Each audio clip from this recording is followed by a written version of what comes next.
नमस्कार, आपण पाहताय कोकणचं नंबर 1 महा चॅनल कोकण 7 लाईव्ह बातमीपत्रात आपलं स्वागत. सुरुवात करूया हेडलाईन्सनं. वफच्या जमिनींवर भाजपचा डोळा, उद्धव ठाकरेंचा आरोप.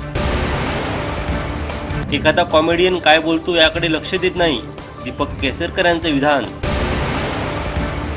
आणि आंबा बागायतदारांना अवकाळीचा फटका.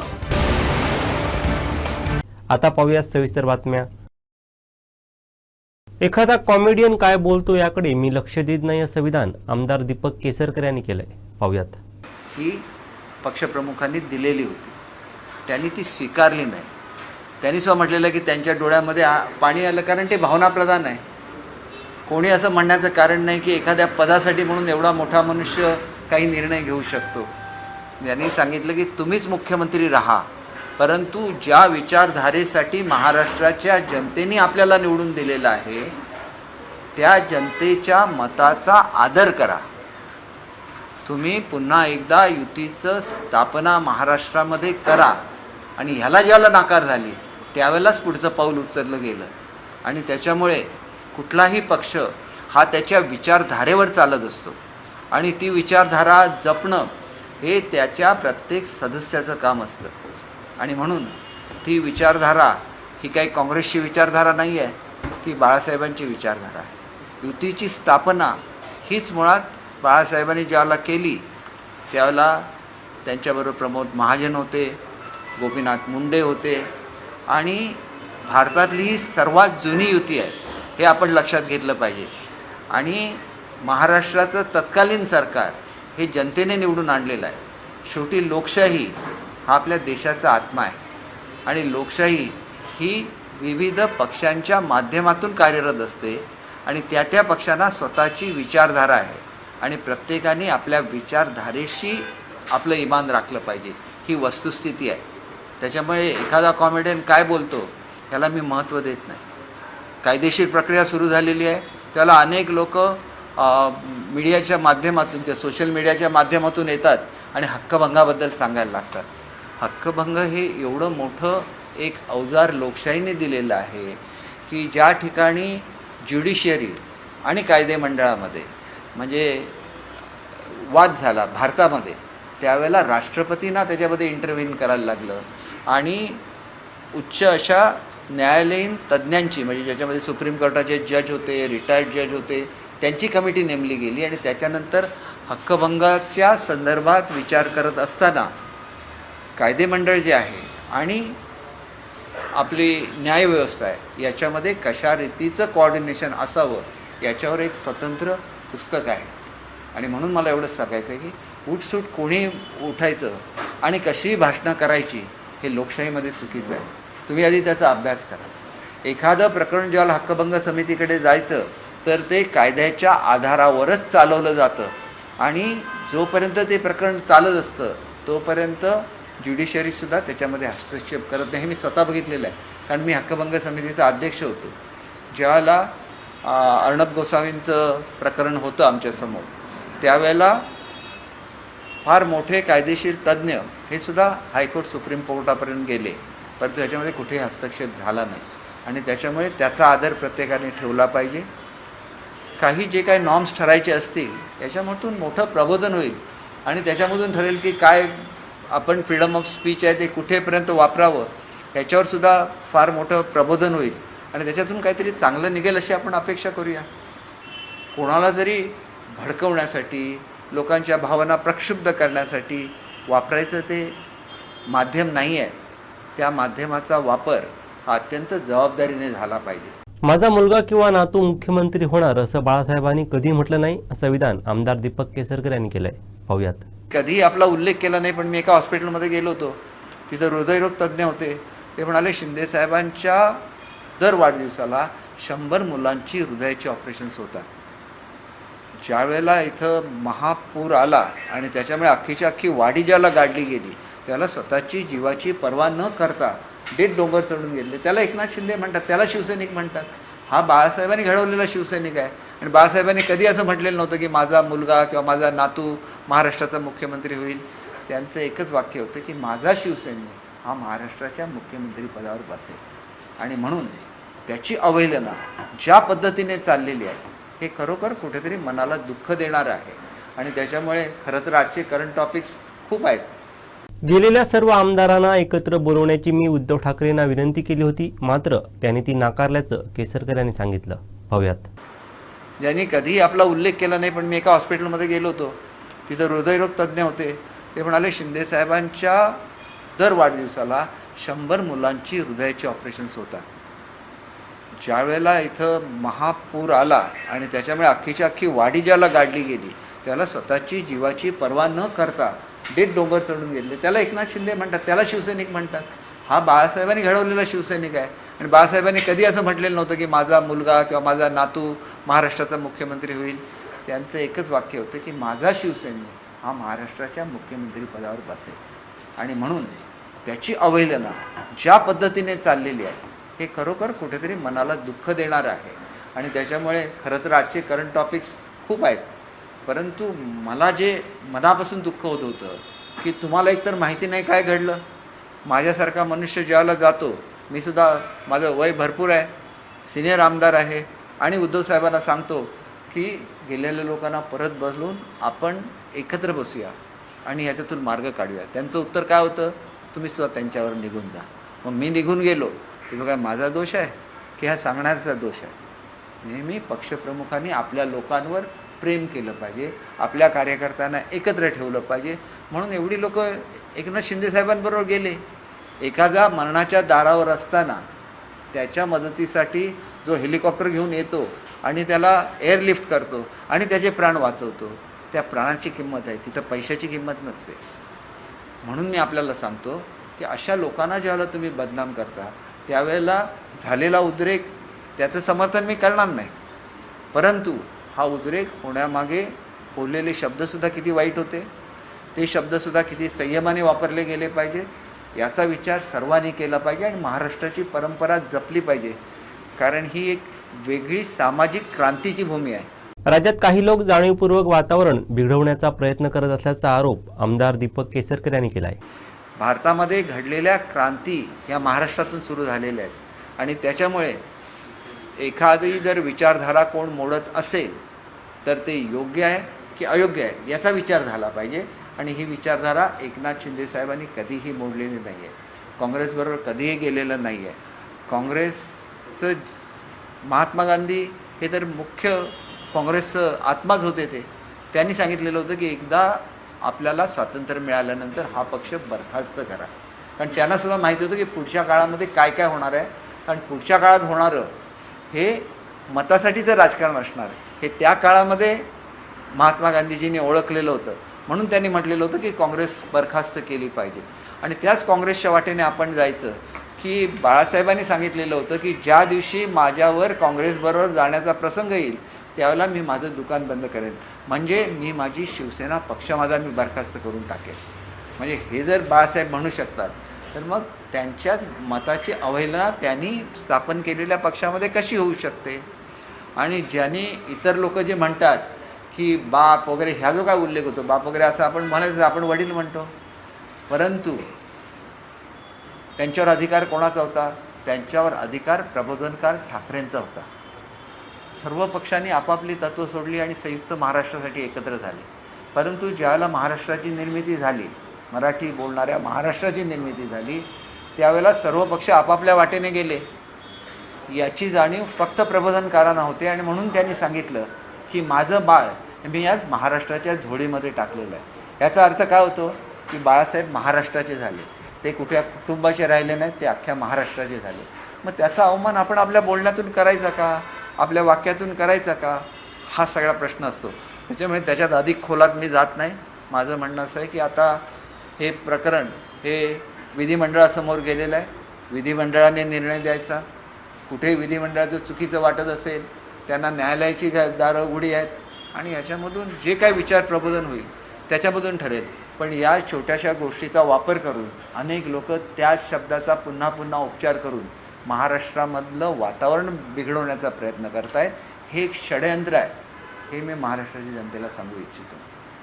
आमच्या पक्षाच्या माध्यमातून त्याची नोंद प्रत्येकाने घेतली पाहिजे. आणि हा सुद्धा तुम्हाला याच्यापैकी कुठल्याही पूर्वी घडलेल्या घटना सांगायच्या असतील, प्रत्येक घटनेचा मी स्वतः साक्षीदार आहे, मी सगळं सांगू शकेन. वक्फ बोर्डाच्या सुधारणा विधेयकाबाबत आमदार दीपक केसरकर यांनी भाष्य केलंय. पाहूयात. वक्फ बोर्डाच्या संदर्भातला जो विषय आज चालू आहे याच्यामध्ये आमच्या पक्षाची भूमिका स्पष्ट आहे.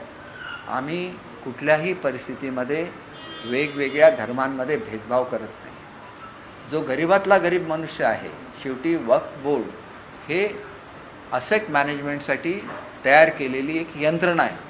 कारण खूप मोठ्या ज्याला असेट्स असतात त्याला त्याचं परफेक्ट मॅनेजमेंट झालं पाहिजे आणि त्याच्यामधून क्रिएट केलेला पैसा हा त्या समाजातलं शिक्षण असेल, त्या समाजामध्ये वेगवेगळी समाजोपयोगी किंवा त्या व्यक्तींना योग्य अशी कल्याणकारी कामं करायची असतील तर त्याच्यासाठी वापरला गेला पाहिजे. आणि ह्याच्यावर कधी महिलांना प्रतिनिधित्व मिळालं नव्हतं.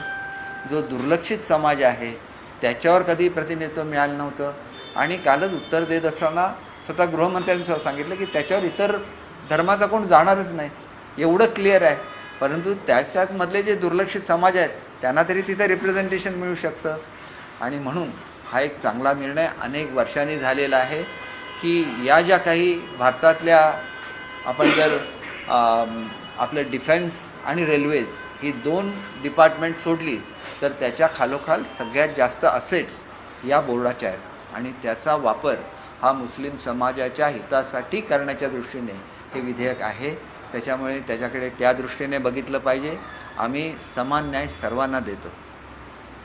एकपत्नी हे जे काय आपल्यासाठी कंपल्सरी आहे आपण ते स्वीकारलंच ना. तो ज्याला कायदा झाला त्याला हिंदू धर्माने तो स्वीकारला. तसंच मुस्लिम याच्यामध्ये जी तलाक देण्याची पद्धत होती, ज्याच्यामध्ये महिलांवर अन्याय होत होता, त्याला सुप्रीम कोर्टाने त्याच्यावर निकाल दिलेला होता. परंतु त्या काळामध्ये राजीव गांधी पंतप्रधान होते, त्यांनी सुप्रीम कोर्टाचा तो निकाल मानला नाही. म्हणून मोदी साहेबांनी शेवटी त्या महिलांना न्याय दिला आणि आजसुद्धा महिलांना न्याय देत आहेत. 2 महिला या एवढ्या मोठ्या बोर्डवर येणं हा एक महिलांचा सन्मान आहे. ह्यासुद्धा गोष्टीची प्रत्येकाने जाणीव ठेवली. बघा, तुम्हालासुद्धा माहिती आहे की लांगुल चालन सध्या महाराष्ट्रामध्ये कोण करतं आहे आणि जी मतं मिळतात त्याच्यामध्ये ओरिजिनल शिवसेनेची मतं किती आहेत. बाळासाहेबांनी या मतासाठी राजकारण केलं असतं का? केलं नसतं. पण उद्धव साहेबांनी केलं, ही वस्तुस्थिती आहे. आणि मग त्यांच्या प्रचारामध्ये ही लोकं दिसली, ज्याने त्यांचा मुंबई हा तर आत्मा आहे शिवसेनेचा. मुंबईच्या बॉम्ब हल्ल्यामध्ये जे आरोपी होते ते प्रचारामध्ये दिसले. याच्यापेक्षा वाईट काय असू शकतं? फतवे निघाले, कोणाच्या बाजूने निघाले? उद्धव साहेबांच्या बाजूने निघाले. ही तर वस्तुस्थिती तुम्हाला सगळ्यांना माहिती आहे. मग ते लालूचंगन केल्याशिवाय निघाले का? मी उद्धव साहेबांचा नेहमी आदर ठेवलेला आहे आणि नेहमी आदराने बोललेलो आहे. पण हे तर तुमच्या डोळ्यासमोर घडतंय ना, त्याच्यामुळे त्यांना असं म्हणण्याचा कुठलाही नैतिक अधिकार नाही. महत्त्वाचे मुद्दे बाजूला सारण्यासाठी लोकांना लढवायचं आणि झुंजवायचं आणि आपली पोळी भाजून घ्यायची असलं भाजपचं राजकारण सुरू असल्याचा आरोप माजी मुख्यमंत्री उद्धव ठाकरेंनी केला आहे. नुकतीच ईद झालेली आहे. त्या ईदच्या वेळेला या सगळ्या लोकांनी ईदच्या मेजवान्या झोडल्यात.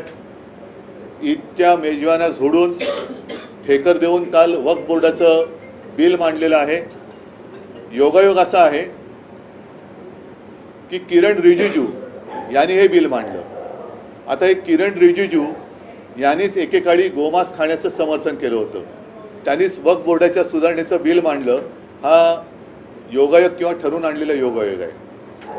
नेमकं भारतीय जनता पक्ष करतंय काय तर हेच कोणाला कळत नाहीये. कारण कधीतरी सांगायचं औरंगजेबाची कबर खोदणार, मग त्यांची लोक कुदळ फावडी घेऊन जातात, खाण्याला सुरुवात करतात.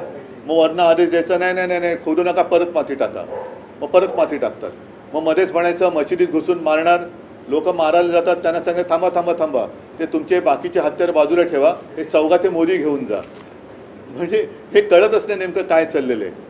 लोकांना लढवायचं, झुंजवायचं आणि आपण आपलं राजकारणाच्या पोळ्या त्याच्यावरती भाजायच्या हे असे विकृत राजकारण सध्या भारतीय जनता पक्ष करते.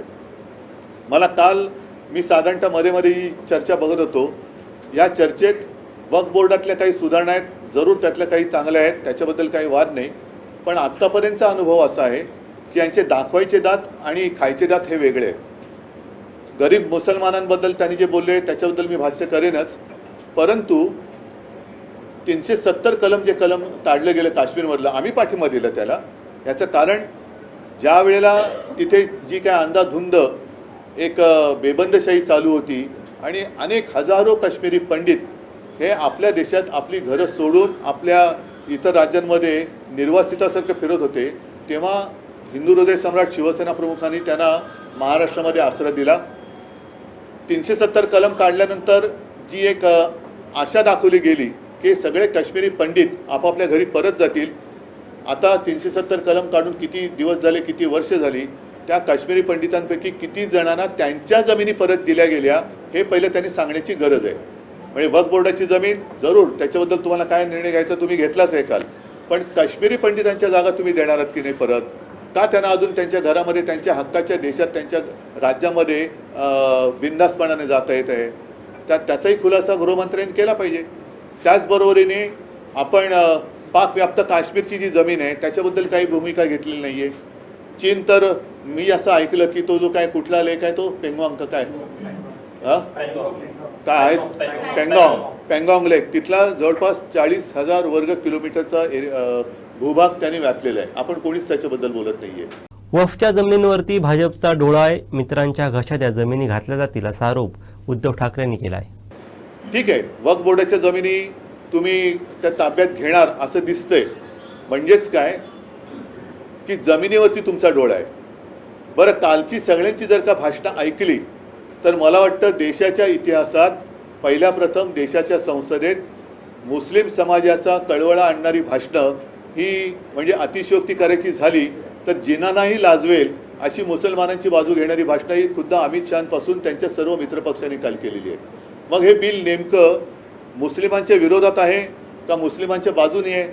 जर मुस्लिमांच्या बाजूने असेल तर त्याला विरोध करणारे आम्ही हे हिंदुत्व सोडणारे कसे? कारण मुसलमानांची ज्या पद्धतीने तुम्ही काल बाजू मांडले की गरीब मुसलमान को ये होगा, मुस्लिम महिलाओं को ये करेंगे, अमुक करेंगे, तमुक करेंगे, मग हिंदुत्व आम्ही सोडलं का तुम्ही सोडलं? कारण आमच्यावरती जो काय आरोप करताय की बाळासाहेबांचे विचार काय आहेत, बाळासाहेबांचे विचार 95 साली जेव्हा या राज्यामध्ये सत्ता आली होती तेव्हा इथेच BKC मध्ये हिंदू हृदय सम्राटांनी त्या मुस्लिम लोकांना मोठा त्यांचा जो काही इस्तेमा म्हणून उत्सव असतो तो करण्याची परवानगी दिली होती. आज तीच जागा या लोकांनी बरोबर व्यापारासाठी बुलेट ट्रेनच्या घशात घातलेले. हे तुमचं हिंदुत्व आहे आणि तुम्ही आम्हाला बाळासाहेबांचे विचार शिकवणार? म्हणजे कालचे सगळे जे काय त्यांची भाषणं होती आणि सगळ्यात मला किरण रिजिजूंचं एक आश्चर्य वाटलं. अरविंद सावंत बोलल्यानंतर ते बोलले बाला साहब के आप ये थे तब हमको ऐसा लगता था. रिजिजू साहेब, मला पण काल वाईट वाटलं की तुमच्या तोंडावर तुमच्या नाकावर टिचून नव्हे ठणकावून तुमचे मित्रपक्ष जदयूचे ते लल्लन सिंग बोलले, TDPचे त्यांचे कोणते नेते ते बोलले, एका पाठोपाठ एक त्यांची भाषणं झाली की आम्ही मुसलमानांच्या म्हणजे ते बोलले की हिताचं रक्षण करणार, आम्ही त्यांच्यासाठी अमुक करणार, आम्ही आणि हे असहाय्यपणाने म्हणजे असं चीन समोर किंवा अमेरिकेसमोर आपली अवस्था झाली. तसं अमित शहा असतील, पियुष गोयल असतील, रिजिजू असतील, राजनाथ सिंग असतील, हे त्यांच्याकडे बघूही शकत नव्हते, खाली मान घालून लाचारीने हसत होते. म्हणजे काय परिस्थिती आली की त्यांचा आधार घेऊन हे राज्य करतायत, त्यांच्या तोंडावर हे ठणकावून सांगतायत की आम्ही मुसलमानांचं रक्षण करणार, आम्ही अमुक करणार, आम्ही तमुक करणार. मग तुम्ही उठून सांगताय की हे बिल आहे ते मुसलमानांच्या हिताचं आहे. मग नेमकं हे बिल मुसलमानांच्या हिताचं आहे तर मग माझा प्रश्न परत तोच आहे, तर हिंदुत्व आम्ही सोडले का तुम्ही सोडलेलं आहे? कारण प्रत्येक जाती धर्माचे ट्रस्ट आहेत, उद्या आमचे देवस्थानाचे मंदिरांचे काही ट्रस्ट आहेत, त्या ट्रस्टवरती जर तुम्ही गैर हिंदू मुद्दामून लादलात तर आम्ही सहन करू का? आम्ही नाही सहन करू शकत. मग तशा या वक्फ बोर्डावरती तुम्ही गैर मुसलमान टाकताय, तुमचा अधिकार आहेच, तो कोणी नाकारत नाहीये. म्हणजे या विषयावरती काल रवीश कुमार यांनी एक अतिशय चांगला व्हिडिओ केला आहे आणि त्याच्यात त्यांनी असं म्हटलेलं आहे की चंद्रबाबू पूर्वी कधी मुख्यमंत्री होते तेव्हा नाव करायची तुम्ही बघा, त्याच्यात त्यांनी उल्लेख केला आहे. जर का मी चुकत नसेल तर शामशाबाद इथे साधारणतः 1100 एकर जमीन ही विमानतळाला दिली. आता ती विमानतळाला जागा देताना राज्य वक्फ बोर्डाची परवानगी घेतली होती का, केंद्राची घेतली होती का? नसेल किंवा असेल. थोडक्यात काय की तुम्ही हे बिल न आणता सुद्धा जे तुम्हाला करायचंय ते तुम्ही करत होतातच. म्हणजे एअरपोर्टसाठी जागा तुम्ही घेतलीच, त्याला कोणी काही विरोध नाही केला. वक्फ बोर्डाच्या मध्ये जर काही अफरातफर चालली असेल तर जरूर त्याला पायबंद बसला पाहिजे, नक्कीच त्याच्यावरती पारदर्शकता आलीच पाहिजे. पण काही काही गोष्टी ज्या आहेत ज्या उगाचच तुम्ही उकरून काढताय. जसं आता सगळं व्यवस्थित चाललंय, तुम्ही आता एवढं सरकार तिसरी टर्म तुमचं सरकार आलेलं आहे आणि देशाच्या विकासाच्या गोष्टी, रोजीरोटीच्या गोष्टी या सगळ्या बाजूला ठेवून अजूनही हिंदू मुसलमान, मग हिंदूंमध्ये मराठी अमराठी, मग मराठी माणसांनी खायचं काय, ही तुमची दादागिरी आम्ही नाही सहन करणार, अजिबात करणार नाही. आम्ही काय करायचं, आम्ही काय करणार, हे जर का तुम्ही आम्हाला आमच्यावरती लादणार असाल तर आम्ही ते सहन करणार नाही. आता त्याच्यामध्ये काल त्यांनी जी काही भाषणं केली, दोनपैकी एक गोष्ट खरं आहे, जर आम्ही हिंदुत्व सोडलं असं कोणाचं म्हणणं असेल, काही बाडग्यांचं म्हणणं आहे असं की आम्ही हिंदुत्व सोडले, ज्यांना गद्दार, जे गाणं गाजलं गद्दार, त्या गद्दारांचं म्हणणं जर का असेल की आम्ही हिंदुत्व सोडलं, मग काल तुमच्या आजूबाजूला जी मुसलमानांची तारीफ चालली होती तेव्हा तुमच्या शेपट्या कुठे गेल्या होत्या? तेव्हा तुम्ही काय सोडलं होतं? लाच सोडली होती, लज्जा सोडली होती, का तुम्ही बोलला नाहीत की आम्ही बाळासाहेबांचे विचार मानणार आहेत, आम्हाला हे मान्य नाही आहे, ही तुमची त्यांची चाललेली भलामण आहे, हे लांगुल चालन आहे, हे आम्ही मान्य करू शकत नाही, म्हणून आम्ही यातून बाहेर पडत आहोत, का बोलला नाहीत तुम्ही? आणि मग काही गोष्टी खऱ्याबरोबर खोट्या, जसं एक ती बातमी आलेली आहे, किरण रिजिजू जे बोलले की जर का मोदी सरकार आलं नसतं तर यांनी संसदेची जागा सुद्धा हडपली असती. आता ही लोकसत्ता सामना नाही, लोकसत्तेच्या ऑनलाईनची बातमी आहे की वक्फ बोर्डाची वक्फ अमेंडमेंट बिल, वक्फ बोर्डाला खरंच संसदेची जागा बळकायची होती का, अशी ती लोकसत्ता ऑनलाईनची बातमी. त्याचं मी प्रिंट आउट काढलंय. त्याच्यात पुढे असं दिलेलं आहे की वक्फ बोर्डाने खरंच संसदेवर दावा केला होता का. दिल्लीतील वक्फ बोर्डाच्या एका वरिष्ठ अधिकाऱ्यानं नाव न सांगण्याच्या अटीवर सांगितले की मी 18 वर्षापासून दिल्ली वक्फ बोर्डात काम करत आहे. बोर्डाने संसद परिसर किंवा लगतच्या संकुलावर कोणताही दावा केलेला नाही. माननीय मंत्र्यांचा हा दावा खरा नाही. म्हणजे हे तुम्ही सगळे ही गोष्ट ही लावालावी का करताय तुम्ही? एका ठिकाणी आपण बघतो की जसं मी स्वतः परवा फोन केला होता, एक आमचा कार्यकर्ता आहे मुस्लिम पुण्यामध्ये, त्यांनी हिंदू एका व्यक्तीवरती अंत्यसंस्कार केले. मी त्याचं कौतुक केलं. आणि शिवसेना प्रमुखांनी कधी सगळे मुसलमान देशद्रोही आहेत असं कधीही म्हटलेलं नाहीये, अजिबात म्हटलेलं नाहीये. आज सुद्धा आमच्याकडे साबीरबाई शेख यांच्यासारखे अनेक कडवट देशनिष्ठ हे मुस्लिम कार्यकर्ते कार्यरत आहेत. आता त्याच्याबद्दल एकदा भाजपने जाहीर केलं पाहिजे. आणि परत एकदा सांगतो की आज सुद्धा मी भारतीय जनता पक्षाला पहिलं पाहिजे आवाहन करतो, नाही तर आव्हान देतो की तुम्ही जर का खरोखर एवढे हिंदुत्व करत असाल आणि तुम्हाला मुसलमानांचा जर का तिटकारा असेल तर परत एकदा सांगतो की तुम्ही तुमच्या झेंड्यावरचा हिरवा रंग काढा आणि न पेक्षा ही जुमलेबाजी बंद करा. गरिबांमध्ये ह्या मारामाऱ्या लावालाव्या दरवेळेला ही भाजपाची वाईट सवय आहे की फटाक्याची वात पेटवायची आणि पळून जायचं आणि तो फुटून सगळं झालं का मग मिरवायला यायचं की आम्हीच लावली होती वात. पण वाट लागली त्याची जबाबदारी कोण घेणार? तर पहिली वाट लावायची, मग वाट लागल्यानंतर आपण यायचं आणि आम्हीच सगळं काही केलं. ही वृत्ती जी आहे त्याचा आम्ही विरोध केलेला आहे. थोडक्यात आम्ही बिलाला विरोध करण्यापेक्षा यांच्या ढोंगाला आणि त्याच्यानंतर या जमिनी बळकावून यांच्या व्यापारी मित्रांना ते जे काही देणार आहेत त्या भ्रष्टाचाराला विरोध केलेला आहे. अमेरिकेच्या कर प्रकरणाकडे दुर्लक्ष व्हावं म्हणून वक्फ विधेयक मांडलं गेलं असा आरोप उद्धव ठाकरेंनी केला आहे. आज 3 एप्रिल आहे. साहजिकच आहे 3 एप्रिल म्हटल्यानंतर काल 2 एप्रिल होती. मी तारखेपासून सुरुवात एवढ्यासाठी केली कारण आपल्याला सर्वांना आठवत असेल, आठवू नये याकरता काल बिल मांडलं गेलं हा भाग वेगळा. पण आपल्याला तरी नक्की आठवत असेल की साधारणतः 1 महिना 15-20 दिवस आधी अमेरिकेच्या राष्ट्राध्यक्षांनी आपल्याला एक इशारा दिला होता की कर आहेत ते कमी करावे, नाहीतर आम्ही सुद्धा जशास तसे कर लावू. आणि त्या कराला सुरुवात, त्या कराच्या आकारणीला सुरुवात त्यांनी त्यांच्या 2 तारखेपासून म्हणजे आजपासून आपल्याकडे केले. शेअर मार्केट कोसळलं आहे अशी बातमी आहे. सेन्सेक्स म्हणजे ही सगळी पडझड मोठ्या प्रमाणावरती होते आहे. काल आपल्याला सर्वांना, निदान मला तरी अपेक्षा अशी होती की देशाच्या आर्थिक पाठकण्याचा हा विषय, कदाचित आर्थिक संकट मोठं आपल्या देशावरती आदळेल की काय अशी ही परिस्थिती असताना देशाच्या पंतप्रधानांनी, देशाच्या अर्थमंत्र्यांनी आणि देशाच्या परराष्ट्र मंत्र्यांनी बाकीचे सगळे विषय बाजूला ठेवून देशाला विश्वासात घ्यायला पाहिजे होतं. ह्या संकटाचा मुकाबला आपण काय करणार आहोत आपल्याला काय पावलं उचलण्याची गरज आहे, आपण काय केलं तर त्याचा परिणाम काय होईल, त्याचा दुष्परिणाम काय होईल. आणि अशी जर का काल त्यांनी भूमिका घेतली असती तर आणखीन एक गोष्ट सांगतो की मी जेव्हा मुख्यमंत्री होतो तेव्हा चीन घुसला होता आपल्या देशामध्ये, अरुणाचल वगैरे त्या भागामध्ये. कोरोनाचा काळ होता. माननीय पंतप्रधानांनी त्यांनी व्हिडिओ कॉन्फरन्स घेतली होती. म्हणजे ते सुद्धा तेव्हा घरी बसून काम करत होते. देशातल्या सगळ्या राज्यातल्या मुख्यमंत्र्यांना आणि प्रमुख पक्षाच्या नेत्यांना त्यांनी व्हिडिओ कॉन्फरन्सिंगद्वारे विश्वासात घेतलं होतं. आम्ही सगळ्यांनी एकमुखाने त्यांना सांगितलं होतं की आपण देशाचे पंतप्रधान आहात, आपण देशाच्या हिताचेच निर्णय घ्याल अशी आम्हाला खात्री आणि विश्वास आहे. आपण याबाबत जो काही निर्णय घ्याल त्याला आमचा पाठिंबा असेल. जर त्याच पद्धतीने हे देशासमोर येणारं आर्थिक संकट सगळ्या देशवासियांना त्यांनी सांगितलं असतं आणि सगळ्यांना विश्वासात घेऊन आपण काय पावलं उचलणार आहोत हे सांगितलं असतं तर बरं झालं असतं. आम्ही एकमुखाने एका क्षणाचीही चर्चा न करता त्यांना पाठिंबा दिला असता. दुर्दैवाने तसं झालं नाही. उलटं आता असं वाटते की त्याच्याकडे दुर्लक्ष व्हावं.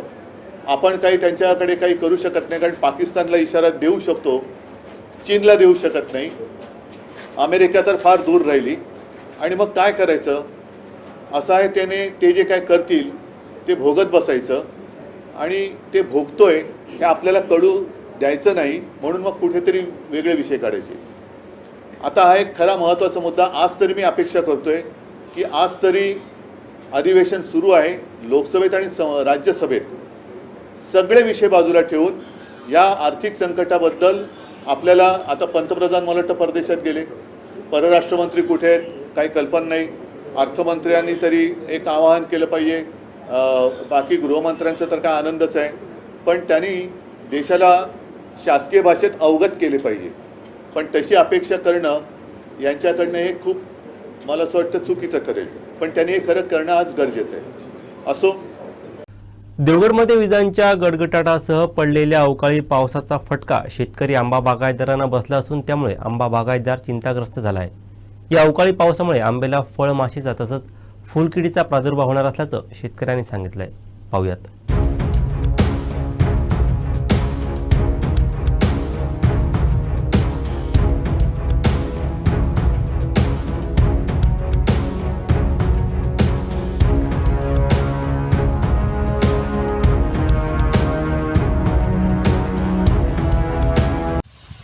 गेले 4 दिवस हवामानाचा अंदाज होता की अवकाळी पाऊस महाराष्ट्रामध्ये आणि कोकण किनारपट्टीवर धुमाकूळ घालेल. पण त्या भीतीमध्येच असताना शेतकरी जेवढा तयार झालेला आंबा देवगड हापूसमधला तो काढण्याच्या प्रयत्नात आहे.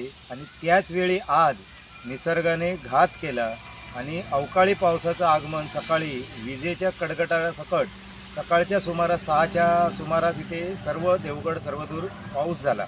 आणि ह्या पावसाचा दुष्परिणाम जो होणार आहे तर तो ह्यापुढे ह्या आंब्याला बुरशीजन्य आजार आणि जी फळमाशी अजूनही मोठ्या प्रमाणात तिचा प्रादुर्भाव नव्हता, पण तिला आता पोषक वातावरण झाल्यामुळे फळमाशी ह्या सर्व आंब्यांना लागण्याची भीती आहे.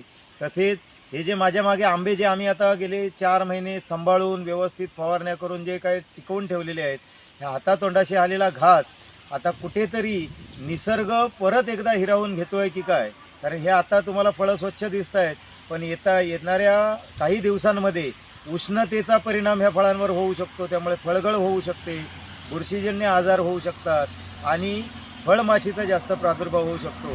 महाराष्ट्र शासनाला कळकळीची विनंती आहे की या देवगड तालुक्यातील जो शेतकरी आपली कष्टाने बागात वर्षभर मेहनत करून आज खरा त्याचा उत्पन्नाचा मार्ग चालू झालेला आहे. यावर्षी येता आधीच 25 ते 30% हापूस आंबा हा देवगड भागामध्ये मिळण्याच्या ह्याच्यामध्ये आहे. आणि केलेला खर्च जरी वसूल होताना शेतकरी धडपडतो आहे सगळा आपला. आणि त्यापासून आज शासनाने कुठेतरी याचा पंचनामे केले पाहिजेत आणि त्वरित याचा लाभ ह्या हापूस आंबा बागायतदारांना दिला पाहिजे. आता शेतकऱ्यांना ना पुन्हा फवारणीशिवाय पर्याय नाही आहे. कारण ह्या आता फळं जी आहेत ह्यांना जर टिकवायचं असेल तर या झाडांमध्ये पहिला आधी थंडावा निर्माण करणं गरजेचं आहे. तसेच बुरशीनाशकांचा वापर करणं गरजेचं आहे.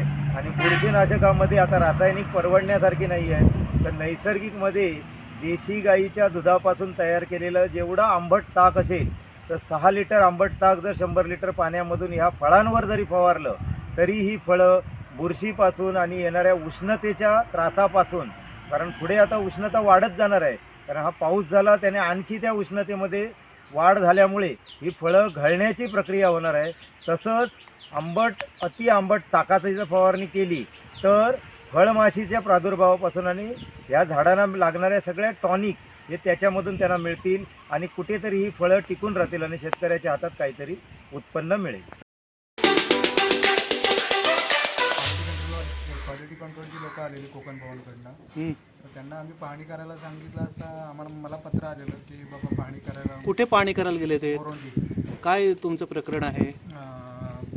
जे कामामध्ये जो भ्रष्टाचार झालेला आहे हां त्या कामाच्या संदर्भात त्यांनी व्हिजिलन्सची कमिटी येणार होती पाहणी करायला. हां. ती याच्या अगोदर 11 तारखेला सुद्धा आलेली होती. तेव्हा तुम्हाला काय सांगितलं होतं? तेव्हा सांगितलेलं 4 दिवसांनी परत येतो. आणि काय काय बघणार होते ते? नाही आमच्याकडे. हां म्हणजे पाहणी करायला आलेले तर त्यांच्याकडे साहित्य अजिबात नव्हतं. ना घमेल नव्हता, पावडा नव्हता, ना 2 माणसं नव्हती. मग परत 4 दिवसांनी येतो म्हटले. आता 1 महिन्याने आले, जवळ 15-20 दिवसांनी आले.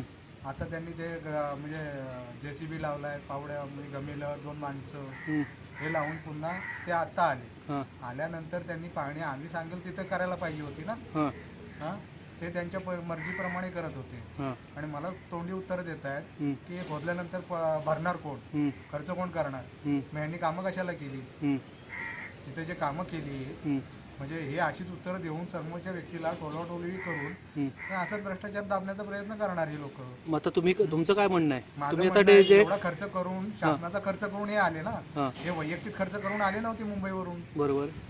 तर ह्यांनी पुरेपूर पाहणी करावी आम्ही सांगितल्याप्रमाणे आणि त्याच्यानंतर त्यांनी जायला पाहिजे. म्हणून मी तर ठिय्या आंदोलनाला बसलोय. म्हणजे एवढा खर्च करून एका जवळ अंतर नाहीये ना. बरोबर. याचा सगळा खर्च हा शासन करणार आहे. बरोबर. मग आल्याप्रमाणे त्यांनी हे करायला पाहिजे होतं. त्यांनी पत्र दिलं मला कितीचं, 1 तारखेचं पत्र दिलं, 1-2 तारखेचं, परत कॅन्सल केलं, परत मोबाईलद्वारे कळवलं. म्हणजे हे यांचं फिरवा अशी चालल्याप्रमाणे दिसते.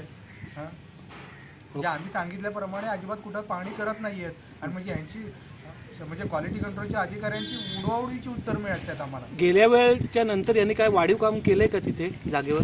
असं दिसतंय. पण ते आता तपासणीनंतर परत वाढीव काम करता येतं? अधिकाऱ्याला दाखवण्याचा प्रयत्न केला तर त्यांनी पाहणी करायला पाहिजे होती ना. त्यांनी फक्त समोरची पाहणी केली, त्या व्हिडिओ काढलेले आहेत, व्हिडिओ दिसत आहेत, त्याच्यामध्ये स्पष्ट दिसत आहे. बाकी त्यांना कुठं भिंत दिसत नाहीये.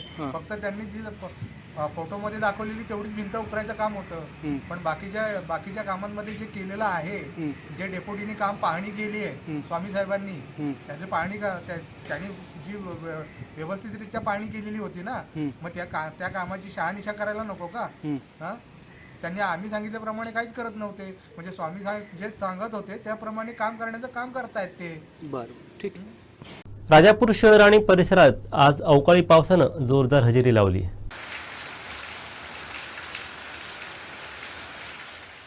राजापूर शहर आणि परिसरात अवकाळी पावसानं जोरदार हजेरी लावली. यावेळी विजांसह सोसाट्याचा वाराही होता. हवामान विभागाने दिलेल्या ऑरेंज अलर्ट बदललेलं वातावरण, 2 दिवस पडणाऱ्या छोट्याशा सरीनंतर अखेर गुरुवारी पहाटे राजापूर शहर आणि परिसराला वीज आणि वेगवान वाऱ्यासोबत झालेल्या अवकाळी मुसळधार पावसानं संपूर्ण तालुक्यात दाणादाण उडवून दिली. या पावसामुळे गुरुवारी सकाळी तापमानात मोठी घट दिसून आली.